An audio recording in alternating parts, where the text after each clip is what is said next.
जय श्री जगन्नाथ महादेव की जय श्री दुखी श्याम बाबोनी जय ओम नमः नमः पार्वतीपते हर हर महादेव हर लोकाभिरामं रणरङ्गधीरं राजीवनेत्रं रघुवंशनाथं कारुण्यरूपं करुणाकरन्तं श्रीरामचन्द्रं शरणं प्रपद्ये मनोजवं मारुततुल्यवेगं जितेन्द्रियं बुद्धिमतां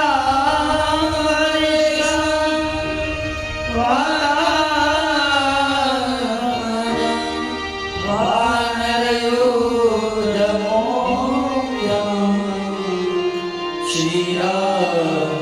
श्रीरामदूतं शरणं प्रपद्ये। बोलो रामचंद्र भगवान की जय श्री द्वारिकाधीश की जय श्री राम जय जय राम श्री राम जय राम श्री राम जय राम श्री राम श्री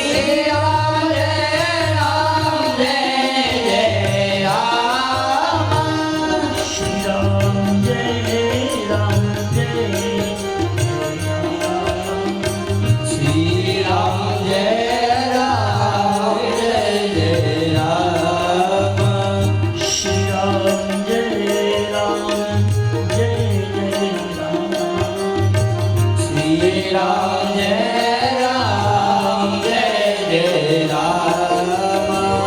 श्री राम जय राम श्री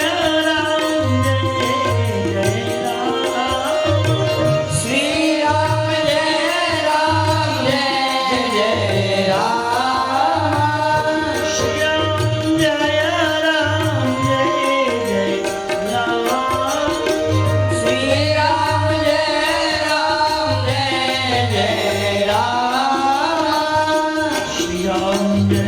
राम श्री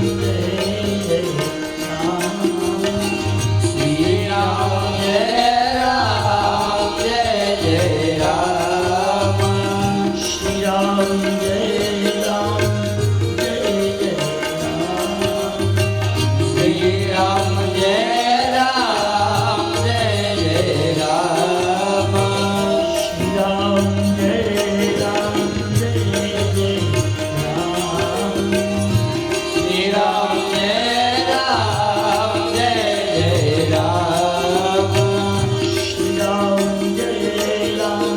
जय राम श्री राम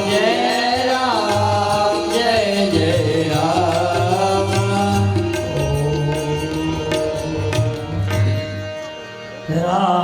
राजीवनयनं धनुषायक भक्तविपति भजन सुखदायक मंगल भवन अमंगलहारी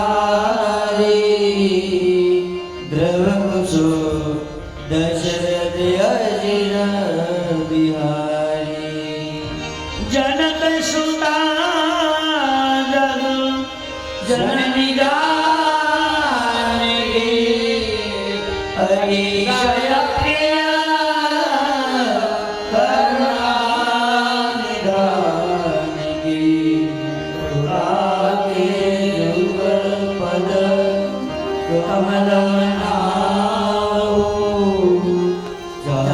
સુખીવા નિર્મલ મતિ પાવો મહાવીર પીનવ હનુમાન રામ જાસુ જસા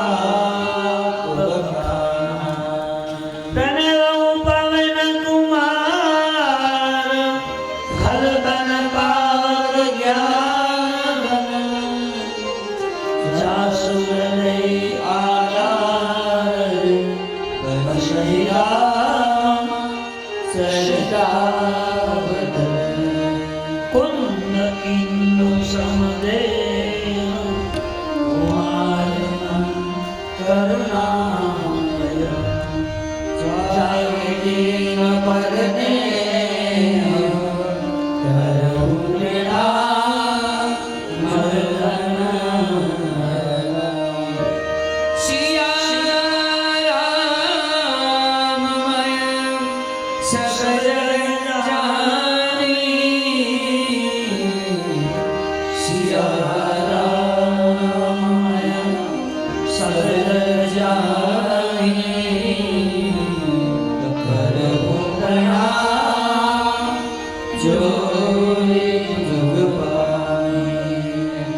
अतुलित बलधामं हेम शैलाभदेवं धनुर्धनुषानं ज्ञानामृतम् सर्वगुणान् वानराधीशं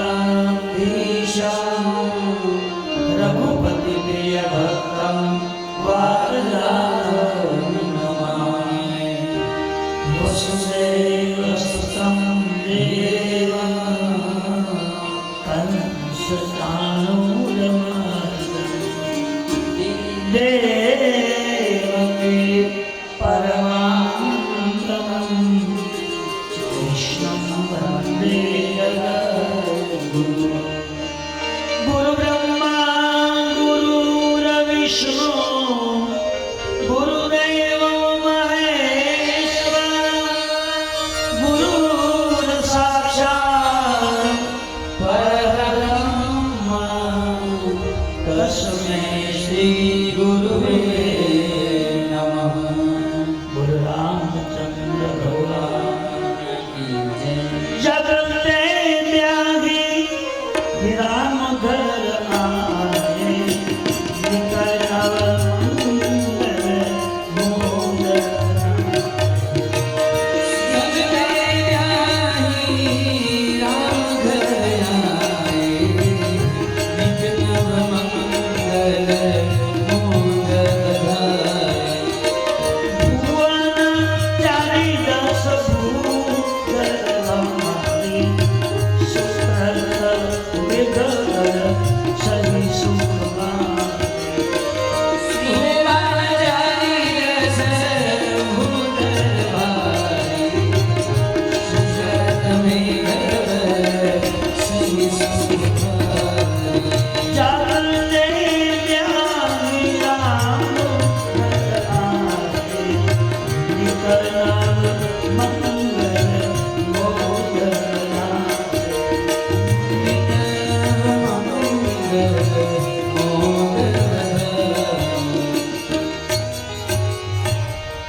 परम कृपालु भगवान परमात्मा श्री राघवेंद्र संसार में परम कृपा द्वारा प्रत्येक देवताओं ने देवो देवीओं की अनुकंपा द्वारा परम वंदनीय एवा श्री दुखशाम बापा शो आशीष द्वारा અહીં આપણે આજે છઠ્ઠા દિવસની બધા છે ને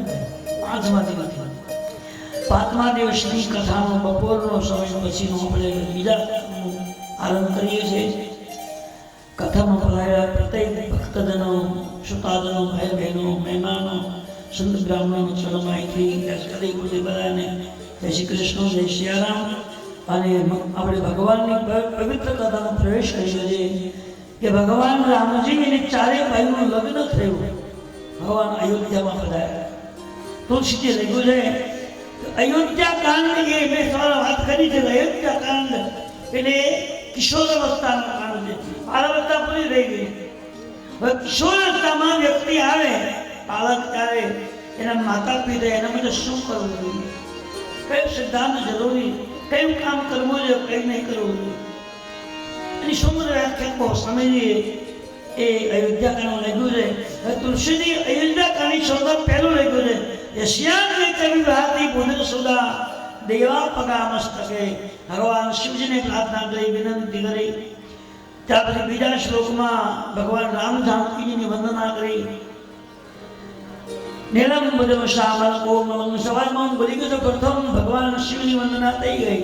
પછી બીજા શ્લોકમાં ભગવાન રામજીને જાનકીજીની વંદના કરી. ભગવાન રામજી એ જ્ઞાન છે અને સીતાજી એ ભક્તિ છે. આ સંસારમાં દરેક જીવને, સ્ત્રી હોય કે પુરુષ હોય, દરેકને જ્ઞાનની બહુ જરૂર છે. અને જ્ઞાન માટે રામચરણમાં જવું પડે છે. રામજીની કૃપા થાય એટલે જ્ઞાન ઓટોમેટિક પ્રગટ થાય. અને રામ કૃપાની પ્રાપ્તિ કરવી હોય તો મનુષ્ય ભગવાનનું ભજન કરવું પડે. બીજું મારી ભજન જાય કરજો.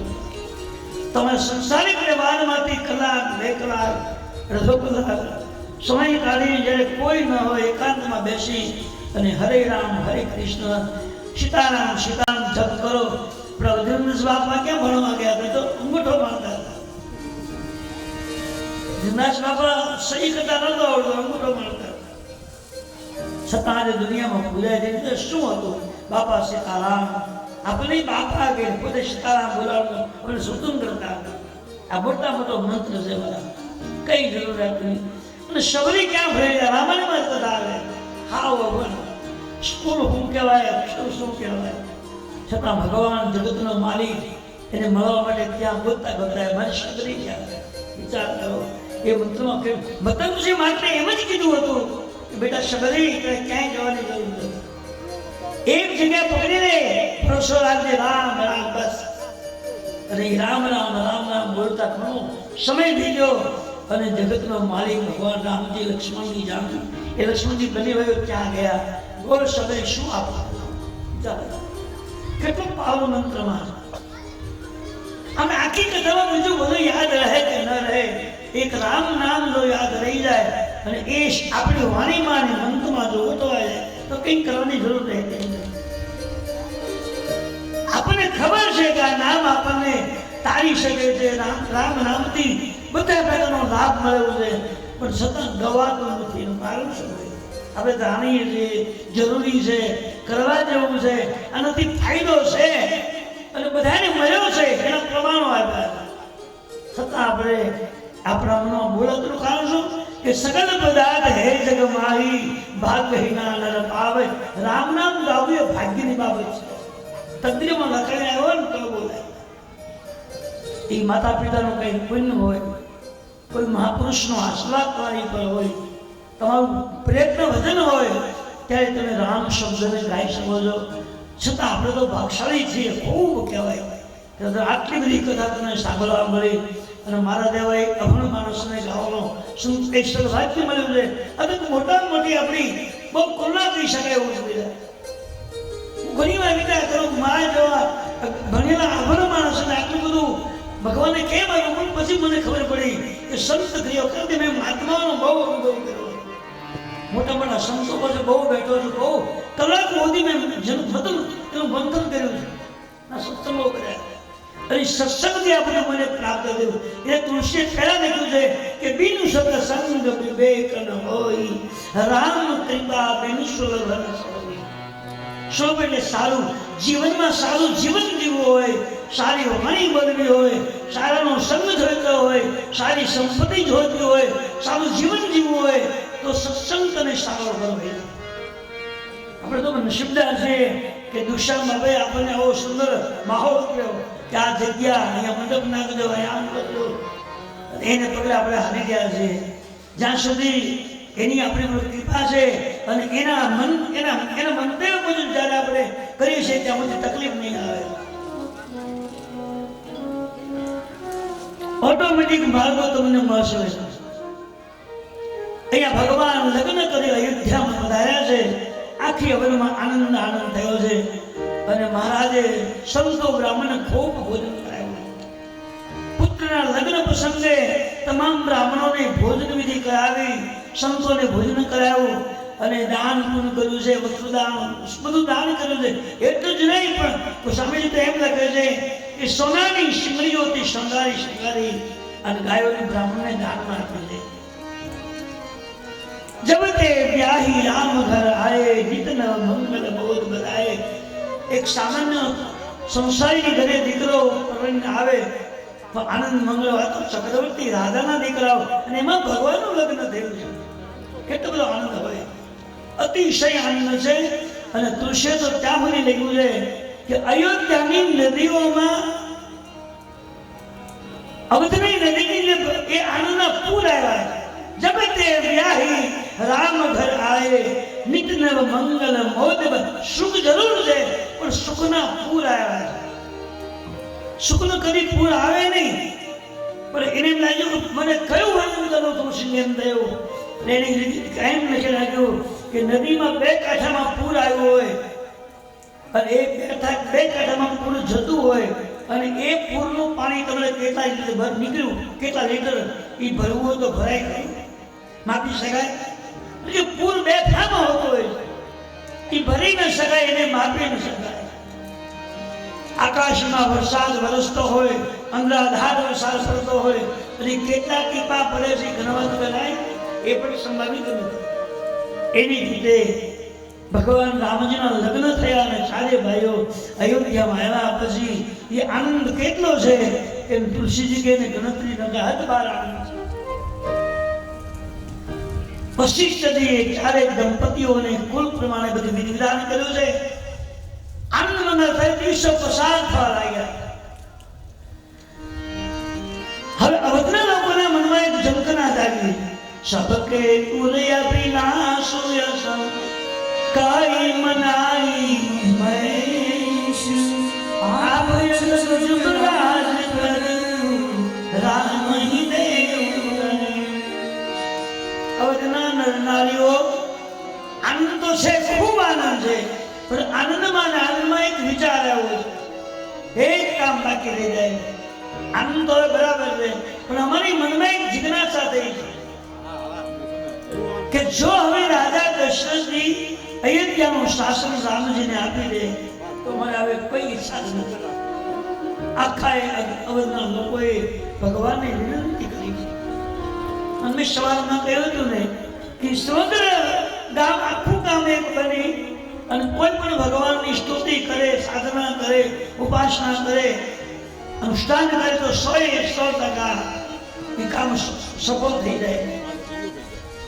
એક મોહલ્લાના એક શરીરના સભ્યો ભેગા થઈ અને એક માતાજીને એક દેવને પકડી લે તો અમુક સમય પછી માતાજીને એ શેરીમાં આવવું પડે અને એક ઘરના બધા સભ્યો જેટલા સભ્યો હોય એક મનથી જો કોઈ પણ દેવને દેવીને પકડી લે તો એને ભટકવાની કઈ જરૂર નથી, કઈ જવાની જરૂર નથી, આવી જાય. આપણે જેટલા સભ્યો હોય એટલા મન અલગ અલગ બને એટલે આપણે તકલીફ મળે. અવધના તમામ લોકોએ ભગવાનને વિનંતી કરી કે એક ઈચ્છા પૂરી કરે. અને અયોધ્યાના લોકોએ ભગવાન પાસે ઘણીવાર માંગ્યું છે.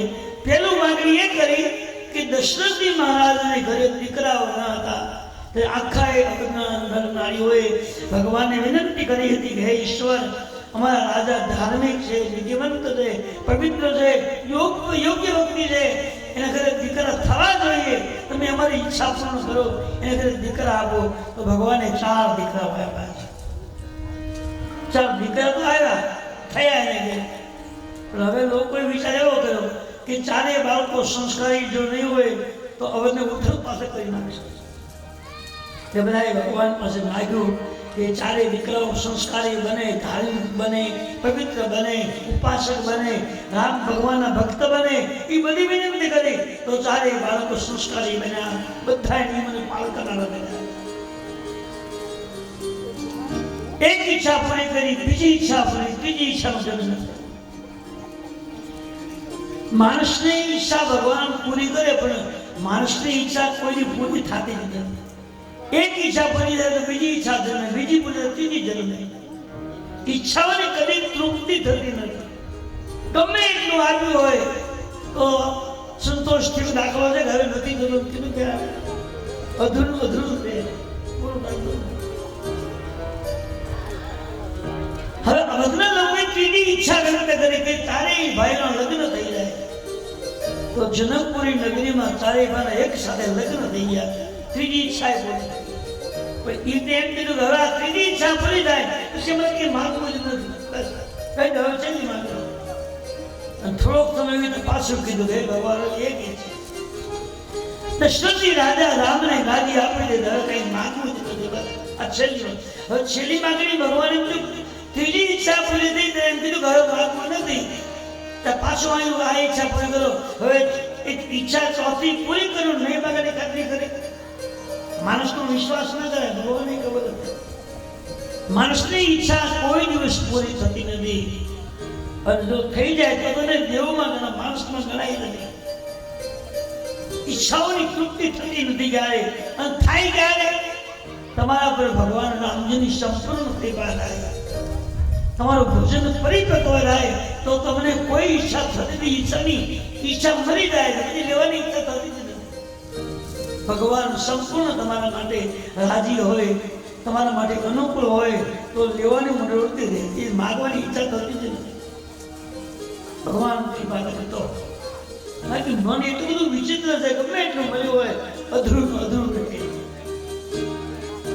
મહારાજા દશરથજીને એમ થયું કે મારો અવધનો સમાજ એક પ્રાર્થના કરે છે કે રામ રાજગાદી માટે યોગ્ય બન્યા છે, અને મને પણ ખબર છે કે મારા રામ દયા છે, સંસ્કારી અને ખરેખર ગાદી માટે યોગ્ય છે.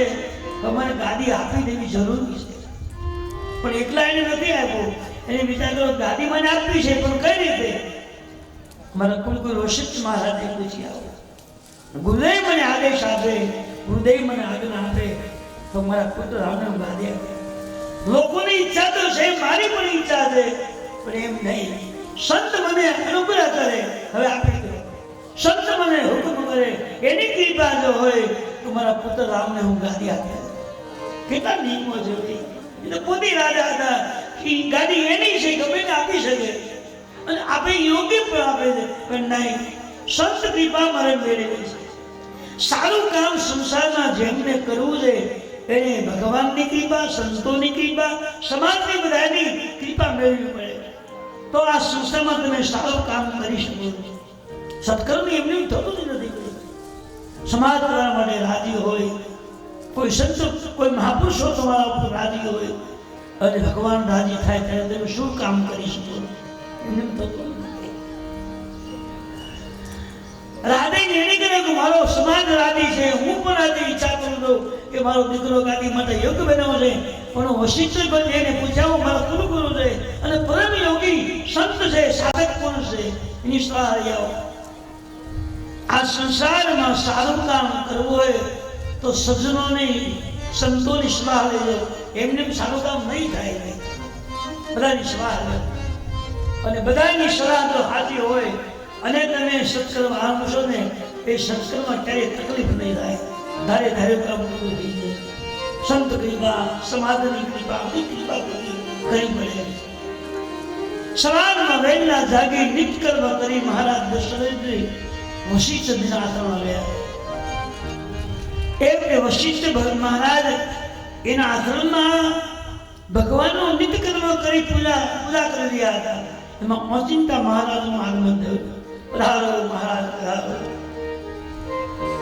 ઉભા થઈ ગયા મહારાજ. વશિષ્ઠ અને દશરથજી પગમાં પડ્યા. મહારાજ કેમ મારા અત્યારમાં આવવાનું કારણ?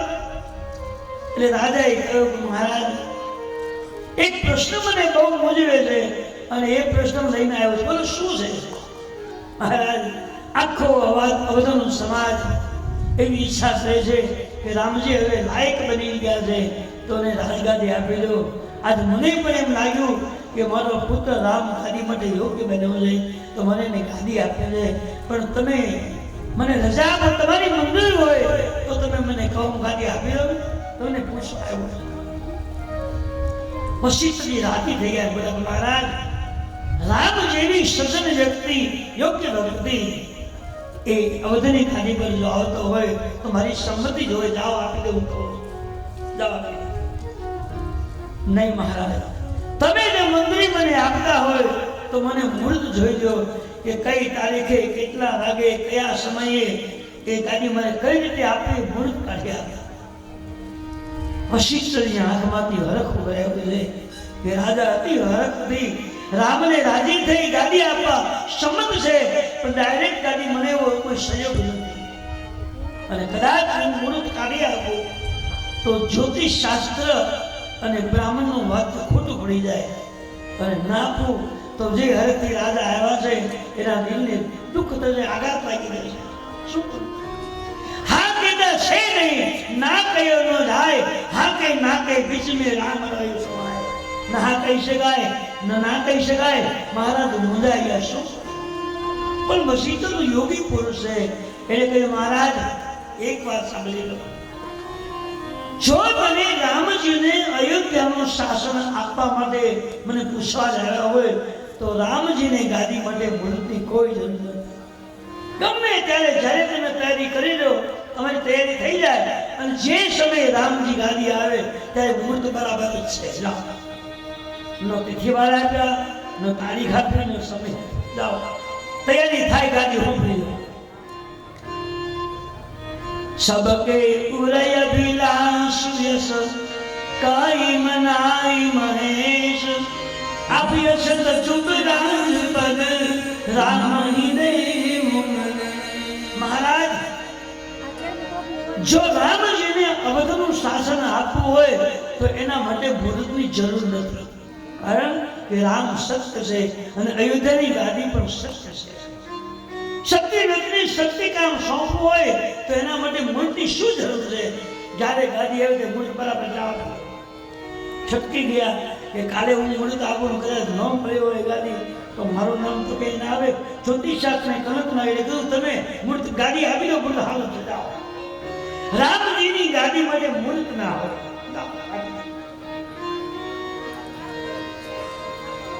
બેજી વિલંબ મન કરી રાજા વિલંબ નહીં કરશો. કે જો વિલંબ કરશો તો સંભવ છે કે વિઘ્ન આવી જશે. જેમ મને વહેલી તકે સારા કાર્યમાં કોઈની વિલંબ ન કરાય, અને વિલંબ જો કરો તો સારું કામ શક્ય જ નથી થઈ શકે. ઘણા માણસો એવા છે, ગમને ઘણા એવા મળ્યા છે. એક ભાઈ આજે લગભગ 20 વર્ષ પહેલા ગામમાં કથા કરવા ગયેલો. મને કે આપણે ભાગવત કથા કરવી છે, તમારી માં કરાવી કાંઈ વાંધો નહીં. બધી જ્યાં મળે ને અમને કોણ શીખવું ભાઈ ઓણ કથા કરવી છે, કરી દેશે. ફરી બાજુ 5 મને હવે ડુંગળી પાકી કરવી છે. એ 20 વર્ષ રહી ગયા, એ કથા કરી ન હોય. પછી બધું મૂર્તે લઈ આવે એક બીજેથી, એ શ્રીફળે પડીને ભાઈ આવી ગયા. સારા કામ માટે વિલંબ નહીં કરો, કરી નાખો ફટકો બસ. ક્યારે શું થાય નક્કી કરે, કરી ભલે કઈ ખબર નહીં કરે ત્યારે કઈ વાત જીવ ઉપર સમણા કરે તેટલું પર બાર ક્યારે મોત આવે નક્કી થતું છે. કરવી જ કામ છે. આપણે નિર્ણય કરીએ છીએ કે આજ હવે પછી નહીં, હવે વાત ચિંતા છોડી દો. આજ કરો એ તમારો છે, ખાલી કરશો તો નહીં તો ભગવાન હવે કરી નાખો. સત્કર્મમાં કદી વિલંબ કરાય નહીં, જલ્દી જેમ પ્રેમ કરી નાખવું જોઈએ. એટલે રાજાને સંત વશિષ્ઠ એવું કહે છે કે બે દી વિલંબ ન કરી. રાજા સત્કર્મમાં વિલંબ ન કરાય, જલ્દી પૂરું કરી નાખે. જાઓ ગાડી હોપી. તો રાજા એવું સમજી ગયા કે મને જલ્દી ગાડી આપવાનું કહે છે, અને જલ્દી જો નહીં આપો તો કદાચ વિઘ્ન આવી ગયો. એ તાત્કાલિક ગયા, એક વરસ નહીં. મુદિતા માંગી પતિ મંદિર આए, સેવક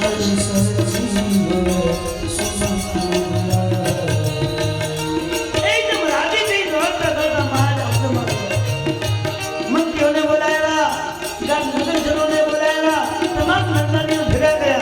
जल्दी करो तैयारी करवा के मैंने जल्दी राम ने गाड़ी आपी. मोदी पति मंदिर आए, सेवक सेवकों ने बोला, मंत्री ने बोलाया, जल्दी करो. કેમ શું છે? એ શું મહારાજ? રાજાએ કીધું કે જલ્દી મેં રામને ગાદી આપી દીધી. કેમ ઉતાવળ? મને ગુરુદેવે કીધું વિલંબ કરશો તો વિઘ્ન આવવાનો સંભવ છે, જલ્દી ગાદી આપી દીધી. હુકમ થયો. તમામ નગરજનો, ગ્રામજનો, ઋષિમુનિઓ, પ્રધાનો, મંત્રીઓ કામે લાગ્યા. આખી અવધ સંગાળવામાં આવી છે. હવે લગ્ન થયા પછી આનંદ હૃદયમાં રામને ગાદી આપણને નક્કી થયો. આખી અયોધ્યા નાચવા લાગી, કૂદવા લાગી, જયકાર થવા લાગ્યો. ગલીએ ગલીએ અયોધ્યા શણગારવામાં આવી છે. દરેક વ્યક્તિએ પોતાના ઘર પાસે ચોક પૂજા, રંગોળી પૂરી, ધજા પતાકા લગાવ્યા. આખું નગર સુશોભિત થયું. અયોધ્યાનો ખૂબ આનંદ છે, અતિશય આનંદ છે. આખી અયોધ્યા નાચી રહી છે, કૂદી રહી. રાત્રિની દિવસે કોઈ ઊંઘ્યા નથી. બસ રામ ગાદી આવે એ અમે જોઈએ, બસ અમારી ઈચ્છા પૂરી. તૈયારીઓ થવા લાગી. એમાં મહારાજ દશરથજી એ ગાદી માટે તૈયારી થઈ રહી છે અને દેવનું પંચ ભેગું થયું. દેવો અને બધા દેવોએ નિર્ણય કર્યો કે કદાચ જો લાગણીને આધીન થઈ, લોકોના સ્નેહને આધીન થઈ અને કદાચ રામજી ગાદીએ બેસી જશે તો રાક્ષસોને મારશે કોણ? ગમે એમ કરી અને એ ગાદીનો પ્રસંગ આપણે બગાડવો પડશે, કંઈક કરવું પડશે, ગાદીને હમણાં કંઈક ગોઠવવું પડશે. પંચ થયું ભેગું. હવે આને માટે અફસોસ લે કોણ? વિચારતા વિચારતા દેવોએ નિર્ણય કર્યો કે એક રસ્તો છે, હવે સરસ્વતીજીને બોલાવીએ અને સરસ્વતી અયોધ્યામાં જાય અને કોકની મતી બગાડી દે તો રાજગાદી બંધ. ભગવાન હોના સોયા કોઈની કોને સરસ્વતીજીને બોલાવ્યા. સરસ્વતીજી આવ્યા અને સરસ્વતી આવ્યા. દેવોએ હું મને ખબર પેલા પગ પકડી વાળા ગઈ પગે વળેલા. બાર બાર ગગી ચરણ સકોજી, વારંવાર પગ પકડી પકડીને પગે લાગ્યા. સરસ્વતીજી મારી ના શું થયું? આ કેમ મને પગે લાગ્યા? મને શું છે ભાઈ કે રાજા દશરથજી અયોધ્યાનું રાજ્ય રામજીને સોંપી રહ્યા છે. ભલે તમને હું વાંધો છે ના, એમ અનેક છે. તમારી ગમે એમ કરી અને એક કામ કરવાનું શું કરવાનું? બરોબર સરસ્વતી પૂછ્યું તો દેવો દેવી સરસ્વતીજી રામ ગાદી ન આવે એવી કઈ યોજના કરવાની. અરે દેવતા તમારી બુદ્ધિ બગડી ગઈ શું? કેમ? અયોધ્યાનું શાસન દશરથજી રામજીને આપે એમાં તમારું કઈ જાય છે? તમને શું તકલીફ છે? ઘણા માણસોનું મન છે ટૂંકું બહુ હોય, હિંસા બહુ હોય, કોઈનો હાલ થાય જોઈ ન શકે, મનમાં ગોળા કર્યા કરે. પણ હરિએ ધાર્યોમાં કોઈ કઈ હાલતું જ નથી. સરસ્વતી ઠપકો દેવતાઓ બની શકે તો કોઈનું સારું કરવું, કોઈનું ખરાબ ના કરવું. દેવતાઓ તમે તો દેવો થઈ બધા આવશો. અને સરસ્વતી બોલ્યા છે પરહિત સરેશમ ધર્મમ નગી બાકી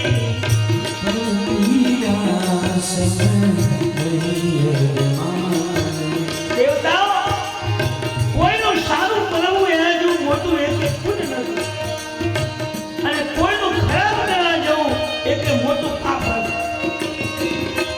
ભલે આપણે હારું ન કરી શકીએ પણ કોઈનું ખરાબ ન થાય એનું બરાબર ધ્યાન રાખવું. આ મોટા મોટો આપણાથી કોઈનું ખરાબ ન થઈ જાય, કોઈને દુઃખ ન લાગે, બસ એ મોટા મોટું પુણ્ય. પરહિત સારીશમ ધર્મ નહિ ભાઈ પર પીરસ બીજાનું સારું કરવા જેવું મોટું એક પુણ્ય નથી અને બીજાનું ખરાબ કરવા જેવું મોટું એક પાપ નથી. તુલસીજી આપણને સાવધાન કરાવે કે ભલે આપણે સારું ન કરી શકીએ તો કઈ વાંધો નહીં, પણ આપણાથી કોઈનું અહિત ન થાય, ખરાબ ન થાય એવું વારંવાર મનમાં વિચાર લાવવો. બને તો કોઈનું દિલ રાજી કરવું પણ કોઈનું દિલ દુભાવવું નહીં. બની શકે તો કોઈના આંસુ લૂછવા પણ આંસુ કોઈના પડાવવા નહીં. આ મોટા મોટું પુણ્ય છે. બની શકે તો દીવો પેટાવો પણ દીવાને ફૂંક મારી ઓલી ન નાખો, એ ધ્યાન રાખવાનું. કરે ને કરે આપણે દીવા પેટવાનો છે, બોલવાનું નથી. આપણા દિલમાં જ્ઞાનનો દીવો પ્રગટે અને આપણી પ્રગતિ થાય, આપણે ભગવાન ચરણે પહોંચી શકીએ એવો પ્લાન બનાવો, એવી રચના ગોઠવો. બાકી તો બધું થવાનું નહીં માગો તો સારું કરવું એ બહુ અઘરું છે અને ખરાબ તો જલ્દી થઈ જાય. કંટાળી ગયા અને શરીરજીને કિનારે જઈને સુતે અફસોસ કરે કે દેવાના કામને મેં હા પાડી દે પણ આમાં કામ થાય એવું છે નહીં. અને અયોધ્યામાં એવી કોઈ વ્યક્તિ જ નથી કે જેની બુદ્ધિને હું ફેરવી શકું. જ્યાં ભગવાન રામજી પ્રગટ્યા હોય ત્યાં કોની બુદ્ધિ ફરે ભાઈ તો કોની બુદ્ધિ નબળી હોય? કોઈની બુદ્ધિ નથી. એમાં સાંજનો સમય થયો અને કઈક મહારાણીએ એની દાસી મંથરાને બેડું મોકલી, તું જા શરીર જળ લેવા. મંત્રા શરીરનું જળ લેવા માટે બેડું આવે છે. સસરી જગ હા બરાબર હવે આવી છે. આ વ્યક્તિની બુદ્ધિ ફરે લાગે.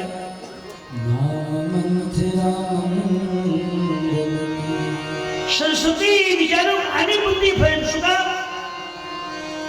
નામ મંથરા મંદમતી. મંદમતી કોને કઈ ખબર છે? હવે કેટલું આ કાવો છે જેનું મગજ બહુ કામ ન કરતું, ધારું કામ ન આપતું હોય એને મંદમતી કહેવામાં આવે છે. સસ્તી કેટલી સરસ વાત કરી. નામ મંથરા મંદમતી ચેરી કઈ કઈ કઈ જેની બુદ્ધિને આની બુદ્ધિ ફરે એમ છે. અયોધ્યામાં જન્મ થયો હોય, એકવાર રામ દર્શન કર્યું હોય એની બુદ્ધિ ન ફરે તો શું મંથરા હવે તો નથી જન્મે? ના. કઈક રાજા એની પુત્રી કઈકને પરણાવી ત્યારે આ દાસી કરિયાવરમાં આપેલી છે. એ જમીન નથી આવેલી વ્યક્તિ આવેલું છે. કઈક રાજા દેશમાંથી રાધે કરિયાવરમાં દાસી મોકલી. બીજી વાત એ કે મંથરાએ ક્યારેય આંખ બંધ કરી અને સાચા પ્રેમથી રામનું દર્શન કર્યું જ નથી. આખી લાગી રે દર્શન જોવાની કોઈ જતો ને જવાનું દર્શન કર્યું જ નથી. જો દર્શન કર્યું હોત તો તકલીફ થાત નહીં. નામ મંથરા મંદમતી ચેરી કઈ કઈ કેરી અજસ પેટાળી કાઈ કરી ગઈ વિહામતી દેવી. સરસ્વતીજી જો આની બુદ્ધિ જો હું ફેરવું તો કૈકેયીની માનીતી દાસી છે અને આની મતી ફરે તો કૈકેયીની મતી ફરે ફેરવે અને કૈકેયીની મતી જો ફરે તો કદાચ રાજ અટકી જાય રામનું. બરાબર અહીં મંથરાએ બધી ફેરવી અને કૈકેયી સસ્તી બધી ફેરવી અને મંથરાજી બેડું લઈને જળ ભરવા આવી હતી. એ જળ ભરવું જોઈતું હતું પણ બેડું ખાલી લઈને ગઈ. છેક સદી સુધી આવી અને પાછી ખાલી બેડું લઈ ગઈ. કૈકેયી મહારાણી બેઠા છે પહેલા બેડું પડતું મૂક્યું કે તું જળ ભરવા ગઈ હતી ને તો બોલીને મોઢું ફરી ગયું જોયું. એટલે કૈકેયીને વેમ પડ્યો, શંકા ગઈ. એટલે પેલો પ્રશ્ન છે તું જળ ભરવા ગઈ તો લક્ષ્મણજી તને કઈ મળ્યા કે ના? શું કામ પૂછ્યું ખબર? લક્ષ્મણજીનો એક સિદ્ધાંત હતો કે મંત્રા ગમે ત્યાં હાથ મળ્યો હોય એનો કઈ વાંક હોય કે ન હોય પણ ટીપા પર રાખી દેવાય નહીં, મારે તો મૂકવા નહીં. અને લક્ષ્મણજીને એક ખાતરી હતી કે જેથી તેથી અવધને ઉત્તમ પાત્ર કરવું હોય તો આ વ્યક્તિ કરશે એવો એને વહેમ હતો. એટલે અવારનવાર એની શિક્ષા કરતા હતા. એટલે કદાચ કૈકેયીને એવી શંકા પડી કે લક્ષ્મણજી આને મળ્યા હોય અને કદાચ શિક્ષા કરી હોય અને આવેશમાં પાછી હોઈ આવી એટલે પૂછ્યું લક્ષ્મણ મને ધીનાંતિ મળ્યા તો બેડું પાછી કેમ કરે? મહારાણી તવનની બુદ્ધિ નથી, મને આ આવી એક મહારાણીને દાસી એમ બોલે કે તમને બુદ્ધિ નથી. કેમ બુદ્ધિની તો વાત કરે? તમને કઈ ખબર છે શું? લોકોની આગળ એવી ચર્ચાઓ થાય છે કે મહારાજ દશરથજી એ ત્રણ મહારાણીમાં કૈકેયીને વધુ માન આપે છે, વધુ એની બધે પ્રેમ કરે છે. એમાં પ્રેમ રહ્યો ક્યાં? એમ શું છે? વાત તો કર. તમને કાંઈ ખબર નથી. દશરથજી અને કૌશલ્યાજી પાસે બેસી અને મીઠી મીઠી વાણી બોલી રાજાની મતી ફેરવી નાખી છે અને અવધનું શાસન રામને આપણને નક્કી કરી નાખ્યું. તમને કાંઈ ખબર છે? રામને ગાદી આપવાની વાત કરી એટલે કૈકેયીના હાથમાંથી હરખ ઉભરે બોલી મંત્રામાં તું સમાચાર બહુ યોગ્ય લઈ આવી છે. કેમ? રાજા દશરથજી જો રામને ગાદી આપતા હોય તો હું બહુ રાજી છું. પ્રાણ દયાધિક રામ પ્રિય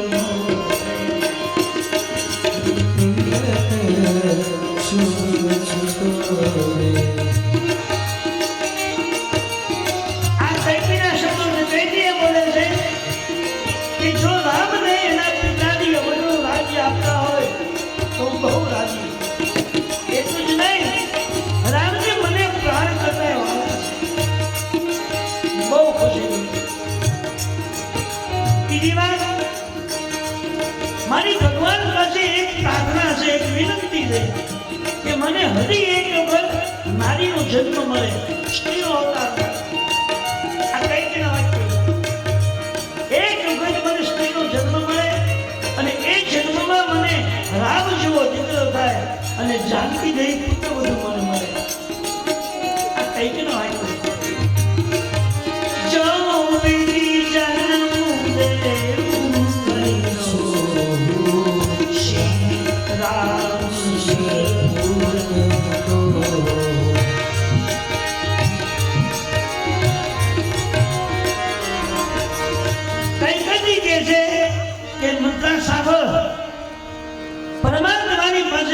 સવાર સાંજ માગું છું, હે ભગવાન એક વખત મને ફરી વખત નારીનો અવતાર આવજે, સ્ત્રીનો અવતાર આવજે. અને એ અવતાર મળ્યા પછી મને ત્યાં રામ જેવો દીકરો થાય અને જાનકી જેવી મને પુત્ર બધું મળે. આ મારી ભગવાન પાસે નૈતિક પ્રાર્થના વિનંતી છે. એટલે હજી કઈ કઈ મતી સદા કરે પ્રાપ્તિ બહુ જ પ્રેમ જેમ તેમ કરી બોલવાનું છે, તેમ તેમ કરી સમજતા નથી. તમને કોઈ બુદ્ધિ જેવું છે જ નહીં, તમે સમજતા જ નથી. કઈ મંત્ર કઈ મેં તમને ખબર પડતી જ નથી. કૌશલ્યાજી મીઠી મીઠી વાત કરી અને એના પુત્ર રામ માટે ગાદી નક્કી કરી, તમને કાંઈ ખબર જ નથી પડી. આ મંત્રાએ કઈ મતિ ભ્રમિત કરી દીધી. જે કઈ પ્રાણ કરતા રામને પ્રિય ગણતા હતા એમાં શબ્દો મને ઉમેરવા, પણ કઈ મતિ પવિત્ર છે એટલે કઈ અસર થઈ નહીં. એ પેલી બોલી કે તમને ખબર છે રામ રાજા બનશે, તમારા પુત્ર ભરતને એનો સેવક થવું પડશે, સીતાજી રાજરાણી બનશે, તમને કઈ લાભ નહીં મળે, તમારું દુઃખ હોય. અને બીજી વાત એ છે કે ભગવાન માટે આમ બોલવા માટે કઈ ક્રોધ આવ્યો અને ક્રોધમાં કઈ કહ્યું મંથરા ચૂપ રહેજે, રામ માટે એક પણ શબ્દ તું બોલી તારી જીભ ખેંચાઈ.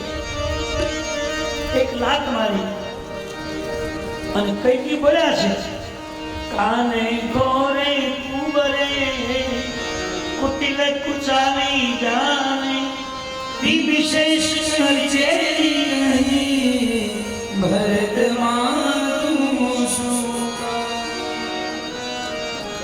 કઈ એવું બધા છે કે મંત્રા મને ખબર છે કે જેની એકાદી આંખ ઓછી હોય, એકાદો કાન કપાઈ ગયેલો અપંગ હોય, અટકચાઓ બહુ વિશ્વાસ હોય,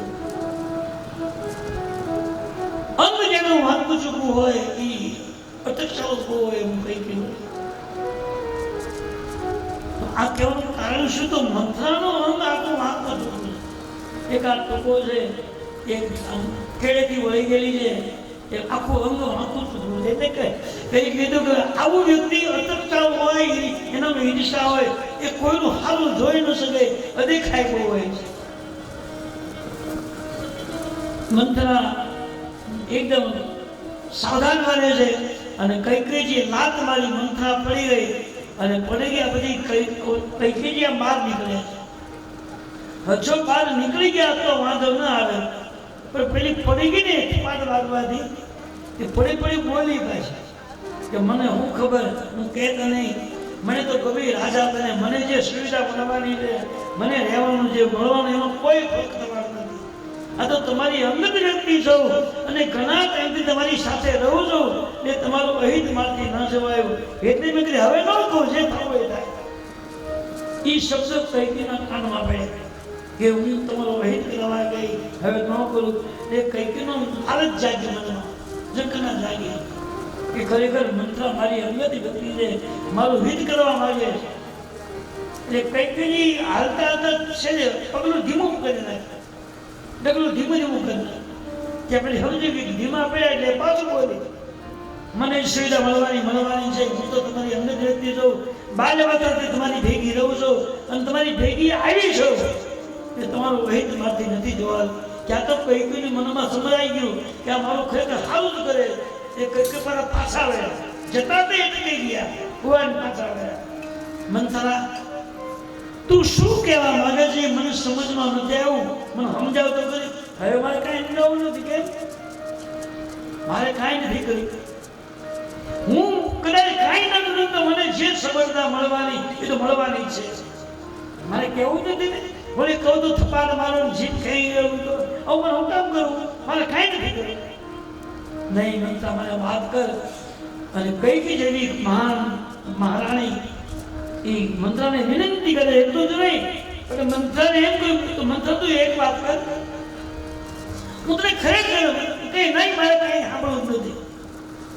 મંત્રા, મેં તને થપાટ મારી એ મારી ભૂલ થઈ ગઈ છે, મને માફ કરી દે. કઈ જેવી એક મહારાણી એક સામાન્ય દાસી પાસે એમ બોલી કે મેં તને લાત મારી, મારી ભૂલ થઈ ગઈ, પણ મને હવે ખરેખર સમજાવ, મારી ભૂલ થઈ ગઈ એમ કીધું એટલે મંત્ર રાજી થઈ ગઈ. અને તુલસીએ લખ્યું છે કે ઉચ્ચ કોનો માણસ હોય એ નીચા કોણ પાસે માફી માંગે એની પ્રતિ છે, એની પ્રતાની નિશાની છે, કંઈક થવાનું છે, ન મગાય ક્યારેય પણ. અને આજ કઈ જેવી મહાન વ્યક્તિ એક દાસીને એમ કીધું, તને મેં થપાટ મારી, મારી ભૂલ થઈ ગઈ, મને માફ કરી દે અને મને ખરેખર બતાવશો. એટલે મંત્ર સમજી કે હવે વાંધો નહીં, તમે ભોળા સવારના છો, તમને બહુ આ લોકોની ચાલની ખબર નથી. કૌશલાજી ચતુર બહુ છે અને એની ચતુરાઈને લઈ અને રાજા પાસે બેસી મીઠી મીઠી વાતો કરી અને રામની ગાદી નક્કી કરી નાખી છે. તમે વિચાર તો કરો, આજે ગાડી આપવાની હશે અને આજે સવારમાં તમારા બે બાળકોને મોસાળે મોકલી દીધા, આ રાવાય ન દીધા. હે તો વાંધો પડે ને, આપણી તૈયારી અગાઉ થઈ ગઈ, તમને ખબર નથી. હા, કઈ કે તારી વાત હવે મને હાથે લાગી, મને ખરાબ સપના બહુ આવે, બીજા કૃષ્ણ સપના મળ્યા, તારી વાત બહુ હાથી છે, મને વેમ તો પડતો જ તો ક્યારનો, અને એ નહીં બહુ તું બધું કે સાચું છે, હવે મને શું કરવું, તું મને સલાહ દે, આમાંથી કેમ નીકળ્યું? અરે બધી લાઈન આપું, કયો એટલી મારી પાસે છે, બોલ શું કરું? આવા નકશો બધા લાઈન બધી હોય, ચોર હોય ને ચોર, એની ભાઈ કરો ને એ ઓલો ચોર ન હોય તો એને શું કરાવી દે, કેમ ચડવું, ક્યાં જવું, બધું ખોલવાનું બધું સમજાવી દે. એની પદ્ધતિ એનું ભણતર આવે, એનું ભણતર આવે. એમને સીધો તો ખુદ બોલો હોય તો પોતાના ભાગી નાખે, એમાં બધી વિધિ વિધાન આવે. અને ચોરને પણ બીક હોય, એટલે ભગવાનને એની દેવીને મને એની માનતા કરે, એને પગે લાગે, એને અગરબત્તી દીવા કરે, પચી જાય, એમનો સીધો બધું કોનો હોય, એ બધા માનતા આપણે મને એવું બધા માનતા જ હોય. જેને જેવું કામ કરવું હોય એવી એની વિધિ વિધાન હોય. પણ એવા નવરા કામ માટે જેને દેવી દેવીની સાધના કરી હોય એ પછી ઊંચો ન આવે, ક્યારે બે પાંદડા ન થાય. ખાટલા હોય તો ગોદરું હોય, ગોદરું હોય તો ખાટલો હોય, પછી એમને જ ધરે અને એમને જ કોરો કદાચ થાય આવી શકે. કૈકેયીજીને પેલી મંથરાએ કહ્યું, તમે જો પેલ હાથ બતાવો ને શું છે મને વાત તો કરો. તો મહારાણીજી, હું ઘણી વાર તમારી પાસે રાત્રે તમારી સેવામાં આવું, તમારા પગ દબાવતી હોય, ક્યારેક માથું દબાવતી હોય, તો તું મને એક વાત કરી ખબર છે શું? કે રાજા સાથે હું યુદ્ધમાં ગયેલી, રાજાને મેં જીતાવા આંગળી મારી, કે બરેલ નીકળી ગઈ ત્યાં રાખી ગઈ, પછી રાજા યુદ્ધ કરતા હતા કે બરેલ નીકળી ગઈ ખબર નહોતી. અને જો બરેલ નીકળી ગઈ ને પડ્યું નીકળી જાય તો રાજા હારી જાય યુદ્ધમાં.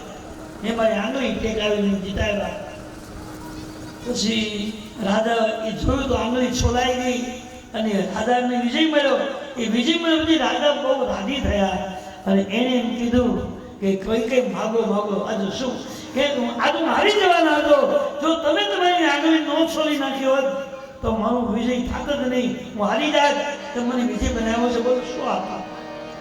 તો કઈ એમાં થોડી મેં નારાય કરી, તમારી પત્ની જો અને મારી ફરજ છે કે તમને મારે જીતાવવા જોઈએ, ના કાંઈક મારે બરાબર. એમાં કંઈક માગવાનું થોડું હોય નહીં, કાંઈક માગે, મારે પ્રેમથી આપવું છે. તો કઈ મારે તમે તો બહુ આગ્રહ કરો તો માગવું તો નથી, પણ જો તમારી બહુ ઈચ્છા હોય તો મારે બે વચન માગવા છે, પણ અત્યારે નહીં. બે વચન મારા જમા રહેવા દો, ક્યારેક જરૂર પડશે જીવનમાં ત્યારે મને ઉપયોગ કરી. આજે મારે જોઈતા નથી, મારે સ્ટોક મારા ખબર છે.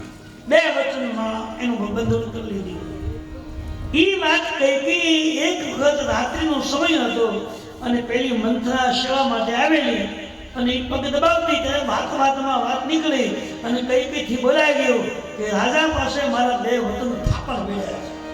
એ હરકમાં બની ગયા. એ મંત્રાએ હૈયો રાખી. આવાને બધું આવું હૈયો બહુ રહે. આખી કથા થઈ હોય ને દિયો એનો રહે.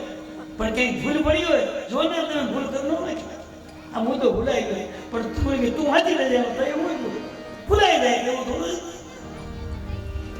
સાંભળી તકલીફ જાય એ ભૂલ જ ગોતે આમ એલા ભાઈલા આટલો મોટો સાગર જેવું ચરિત્ર અને એક માણસ કેટલું ખાઈ શકે ભાઈ ક્યારેક કદી ભૂલાઈ જાય ઉધી બોલાઈ જાય પણ એનો મતલબ એવો છે કે આપણે ઠપકો દેવાનો હોય વાંધો નહીં તો ભગવાન છે ભાઈ હવે કઈ કઈ ભૂલમાં બોલી ગયા આ મંત્ર યાદ રાખે અને આજે સમય જોઈને મહારાણીને એમ કહેજે કે બે વડાર માગી લો તમારું કામ સફળ પણ કઈ કઈ તું શું હું વસ્તુ બતાવું તમે પેલા હાથો મારો માંગી છે હા બે વખત માગી શું માગું બોલ હવે મંત્ર લાઈન આપે છે શું માગું જોઈ બરદાન ભૂપ સંતારી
તમને લોભ આવશે તમને ભરમાવશે તમને લાલચ આવશે પણ ભરમાવવાનો નહીં લોભાવાનો નહીં પહેલા સોગંદ કહેવાય અને રામ સોગંદ ખાય પછી તે માગો તો માગેલું મળશે સોગંદ વગર તમને કાંઈ નહીં મળે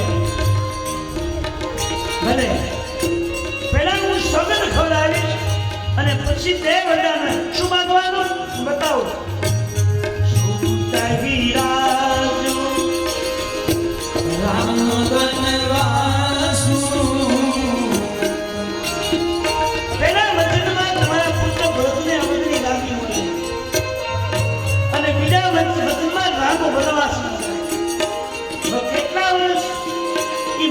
શીખવાડ્યું નથી કે વર્ષમાં કઈ કઈ નથી કેટલા વર્ષ આપવા બનાવવા ખાલી એમ જ કીધું કે ભરતને ગાદી રામને બનાવવા કેટલા વર્ષ એની કોઈ મંત્રી આપી નથી કઈ કઈ મંત્રાની એવી ઈચ્છા હતી કે જિંદગી આખી રામ વનવાસમાં જાય એને આંકડો આપ્યો જ નથી એ તેમ આવે છે એ આંકડો કઈ કઈ નથી ગયો મને કેટલા વર્ષ આપવા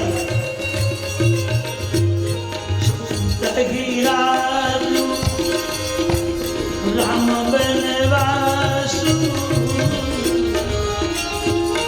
પેલું વચન પુત્ર ભક્તને ગાદી અને બીજું રામ વનવાસ પણ ધ્યાન રાખજો રાજા તમને લોભાવશે તમને ભરમાવશે તમને શરમાવશે દ્રષ્ટાંત આવશે ભરમાવાનું નહીં લોભાવાનું નહીં શરમાવાનું નહીં શરમ મૂકી માગવાનું કેટલી લાઈન આપી જો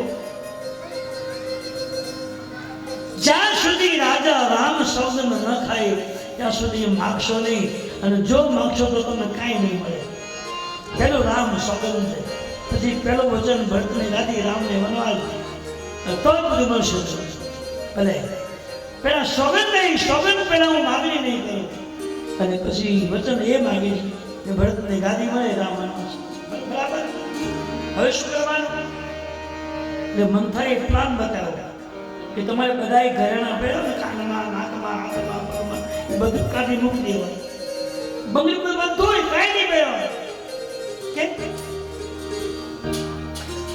તમારે વરદાન જોતા હોય તો બધું કરવું પડશે આ પ્લાન આખો છે બધા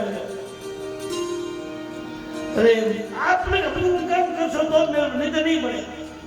રાજા બહુ હોશિયાર છે, તમને એમને નહીં આપે.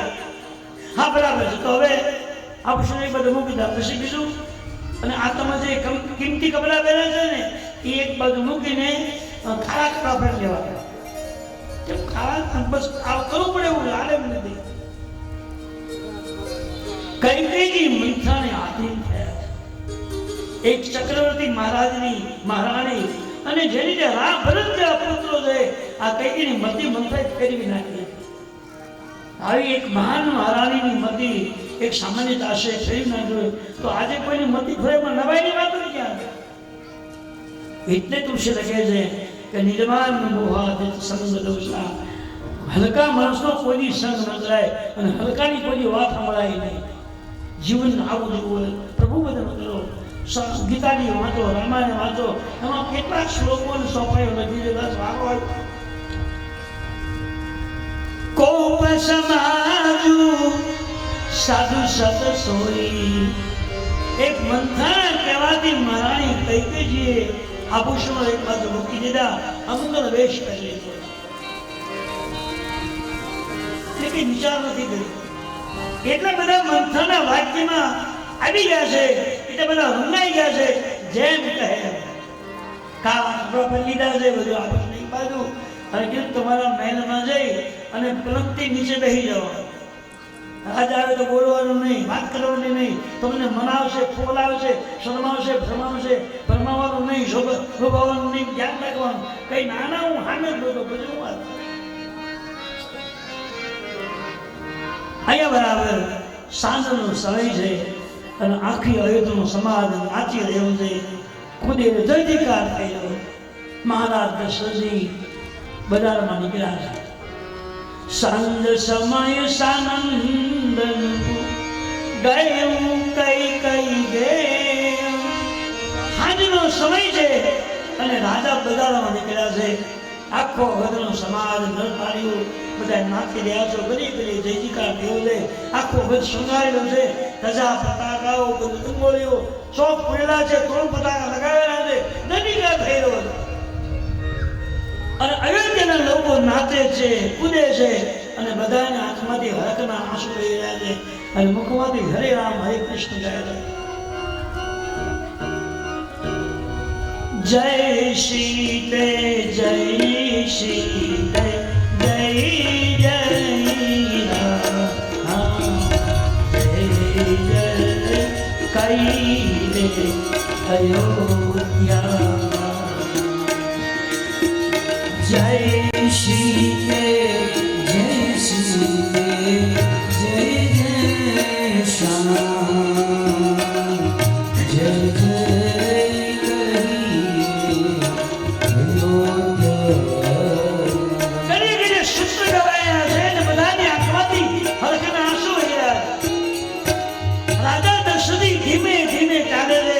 એની આંખમાં આંસુ મળ્યા પડવા કે ગાદી હું મારા પુત્ર રામને આપું છું. એના હરખના આંસુ હવે તેની તમામ જનતાની આંખમાં હું જોઉં. કેટલું તો પ્રેમ હશે.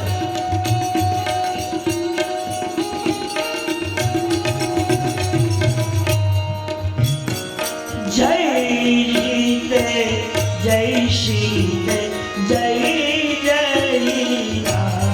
રામ જય જય કઈ અયોધ્યા. જય સીતે જય સીતે જય જય રામ જય જય કહીએ અયોધ્યા. જય રાધે જય રાધે જય જય શ્યામ જય જય વૃંદાવન.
રાજગાદી આપવાની મેં વાત કરી ત્યાંથી મારો વધુ સમાજ ઊંધો નથી, કોઈ જીવું નથી, બસ 24 કલાક રાજગાદી માટે નાચે જ આનંદ કર્યા.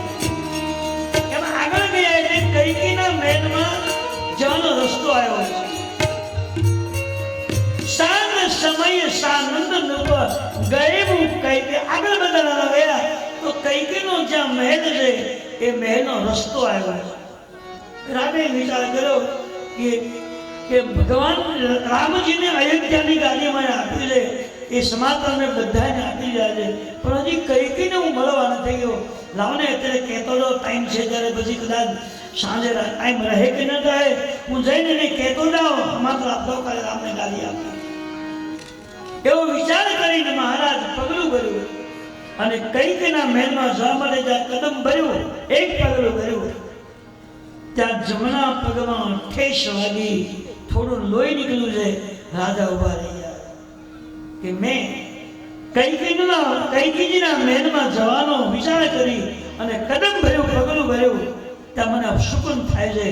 રામને એવું લખ્યું છે કે કોઈ પણ ના ઘરે સારું કાર્ય આરંભ્યું હોય, કોઈ સત્કાર્ય આરંભ્યું હોય અને પુરુષને જમણા અંગમાં શેર પણ ટીપું લોહી નીકળતું હોય, નીકળી ગયું હોય તો સમજવાનું તમારા પ્રસંગમાં કોઈ વિઘ્ન આવી રહ્યું છે.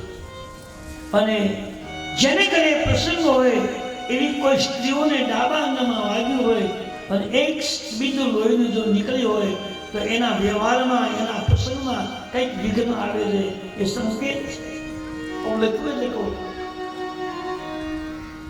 રાજાના પગમાં ઠેસ વાગી, સહેજ લોહીનું બિંદુ નીકળ્યું.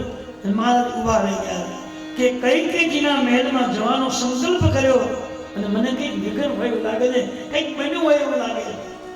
હવે જાઓ કે ન જાઓ? જો ન જાઓ તો સમય નથી, બહુ ટાઈમ ઓછો છે, કામ જાતું છે, પણ હજી ઘણા વ્યવસ્થાઓ કરવાની બાકી છે, આમ જતો રહો. અને મહારાજ એકદમ ઉતારા કરી કૈકેયીના મહેલમાં જાય. તો કૈકેયીના મહેલના દરવાજે પેલી મંથરા બેઠી છે. રાજાએ પૂછ્યું, મંથરા મહારાણી અંદર છે? મને ખબર નથી. રાજા ગમે ત્યારે મહેલ તરફ આવે અને પેલી જોઈ જાય કે મહારાજ આવે છે એટલે આડે ઓળી હંતાઈ જાય. આ સામેથી બેઠી. રાજાએ પૂછ્યું, કૈકેયી છે? મને ખબર નથી, અંદર તપાસ નથી. મહારાજ સમજી ગયા નક્કી કંઈક બન્યું છે અને જે કંઈ બન્યું છે એમાં આનો પૂરેપૂરો સહકાર છે. આનાથી જ બન્યું. પકડાઈ ગયો તરત જ. આ તો બુદ્ધિ છે. કાંઈ વાંધો નહીં. મહારાજ પગથિયા ચડીને ઉપર ગયા. આમ જ્યાં નજર કરી તો પલંગથી નીચે મહારાણી બેઠા છે. કઈ આભૂષણો પડખે પડ્યા છે, ઘરેણા, અને કાળા કપડા પહેરીને મોઢું ઢાંકીને બેઠા. ના શું જોવું?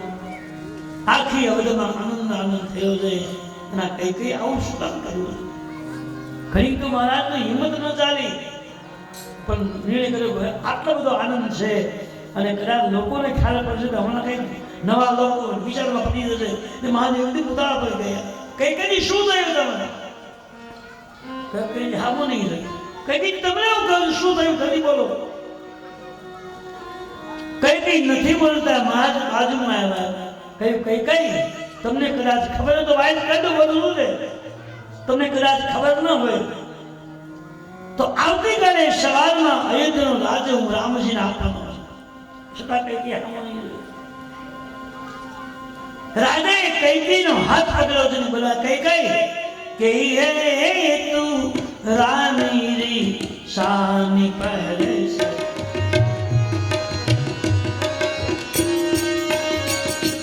કે તું રાની રી શાની પરસ,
તમને હું વિનવું છું, એક વિનંતી કરું છું કે આવતીકાલે સવારમાં રામને ગાડી આપવાની.